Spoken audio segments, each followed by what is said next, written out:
Now I'll move to Pooja.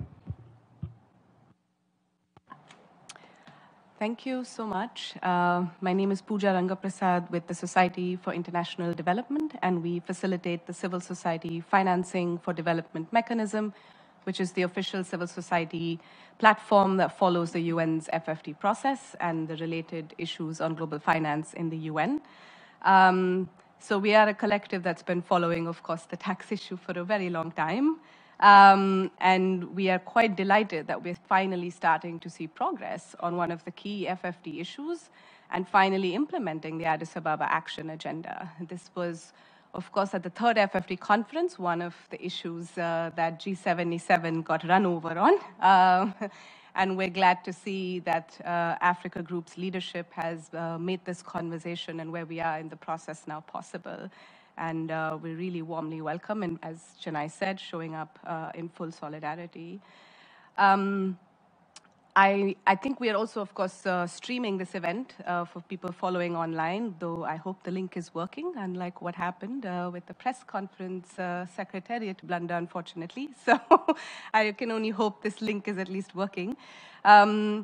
But just to say, I think there's so much already said. I sometimes not sure we have anything new to add. I think to everyone who has been following this issue, so much of the arguments have been made. One of the things we often hear is, of course, this counter-argument of duplication. We don't want the UN to duplicate OECD, which already as a statement is strange, considering OECD is a limited membership body of mostly high-income countries. I think to accuse UN of duplicating that is a bit strange. But also the reality, as Chenai touched upon it, is this was a discussion that began by the League of Nations in the 1920s. The League of Nations started discussing international tax cooperation and specifically the central issue of allocation of taxing rights between developed and developing countries. The current international tax system has been built on top of the tax practices of the colonial trading blocs of the 1920s. So that was why we had the League of Nations that started to do this work. And then the UN went on to continue doing this work. No-brainer, this is what the UN has been built to do. And then the OECD started to work on this issue, speaking about duplication. And then for decades have blocked this intergovernmental work within the United Nations. The OECD went on to adopt several standards that was biased, of course, in their interests, and essentially have upheld an international tax system that has enabled wealth transfers from the south to the north. That's what has been the implication of this broken international tax system. And the consequences have been devastating from a gender and human rights perspective, because on the one hand, global South countries have been denied their fair share of revenue, losing, of course, billions over the decades, and have been forced to raise revenue domestically through regressive tax policies, such as the VAT and GST, the burden of which falls disproportionately on the poorest and most marginalized sections, particularly women. So for all the delegations that are very keen on gender and human rights perspective, this is the resolution to show up for.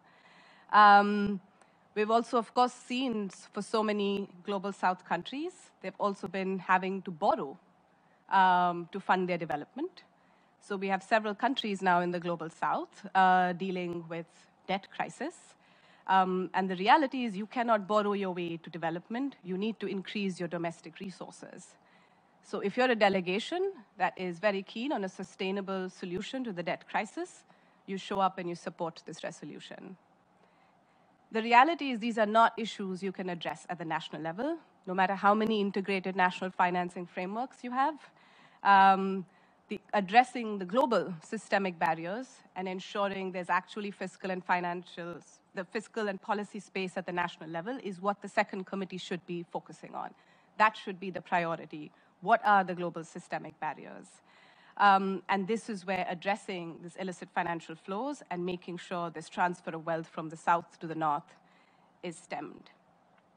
UN is also an important forum to actually start connecting these issues. As I said, gender, human rights, all of that is connected to this resolution. But it's also important to recognize that even when countries have tried to introduce at the national level legislation to address this kind of tax dodging, they have been sued successfully. My own country, I live in India. In 2015, the Indian Parliament introduced legislation to address a specific type of tax planning scheme by corporations that was resulting in a loss of billions in revenue. The corporations went on to sue the government using investment agreements. So what we have is this incoherent global system of thousands of bilateral tax treaties and investment agreements. And all of this is restricting the policy and fiscal space at the national level. So even though the Parliament has every right to introduce legislation like this, using the investor-state dispute settlement mechanism, which is part of these investment agreements, which allows foreign investors to sue governments through international arbitration. They sued the Indian government. They went on to win these arbitration cases, which are completely opaque, with zero accountability to 1 billion Indians in this instance. And they ruled to overturn the decision of a parliament. Not only was that decision about overturning a parliamentary decision, they ruled that these corporations don't have to pay taxes anyway. They legitimized a tax avoidance scheme. Any consideration that Indian government had of simply not honoring this arbitration order was thwarted because the corporations then moved courts in foreign jurisdictions to seize Indian sovereign assets. Embassy buildings, at the time publicly owned airlines that we had. And so finally, in the midst of the devastating second wave of the pandemic, the Indian Parliament reversed this decision and gave up almost $4 billion in revenue as a result. So this is to say that we're all struggling to take on very powerful corporations and rich individuals and finding ways to actually tax them and move to addressing inequality in meaningful ways around the world. And we need global cooperation. The only ones winning with the lack of this cooperation are these corporations, the lawyers, the tax planners, the accountants, and the entire system that upholds and benefits from the status quo. So we need to start moving towards a coherent multilateral system. We hear from global north countries all the time, governance and rule of law. That's exactly what this proposal does. It's about governance and rule of law. And this is not a capacity building issue. In fact, the biggest scandals of corporations not paying their taxes has happened in Europe. The base erosion and profit shifting agenda that we keep hearing about, OECD BEPS, it was launched in response to the fact that now OECD countries are affected by their own inadequate tax standards. So they launched the process in 2012, and the agenda setting was, of course, designed by OECD countries. It was drafted by OECD and endorsed by an even smaller club, the G20. Most developing countries excluded entirely from agenda setting. In 2016, they launched the inclusive framework, and the conditionality to join it is you have to now implement all the things you were not part of designing in the first place, and then you get to join some of the remaining discussions. We keep hearing Pillar 1, Pillar 2. Pillar 1, reform proposal, it does not apply to all multinational corporations. It only applies to a small portion of profits of only 100 multinational corporations. For most profits, the current broken system continues to stay intact. So we're going to keep the current complex system that has been repeatedly shown to not work. And on top of that, we're going to have this parallel system complicating an already complex system. The only thing certain in this is that there's going to be an increase in tax disputes. And so now we have a very complex system of dispute resolution that's being agreed through Pillar 1, and several arbitration panels and many layers of complexity even within that. Pillar 2 is a global minimum tax of 15%, which raises a lot of concerns of a race to the minimum, because for several developing countries, and especially also in Africa, the statutory corporate tax rates are much higher, 30 to 35% in many instances. So our concern is if you have a global minimum tax that's so much lower, the pressure is going to start building on countries to start slashing your corporate tax rate to the global minimum, which is designed to appease actually a handful of tax haven countries.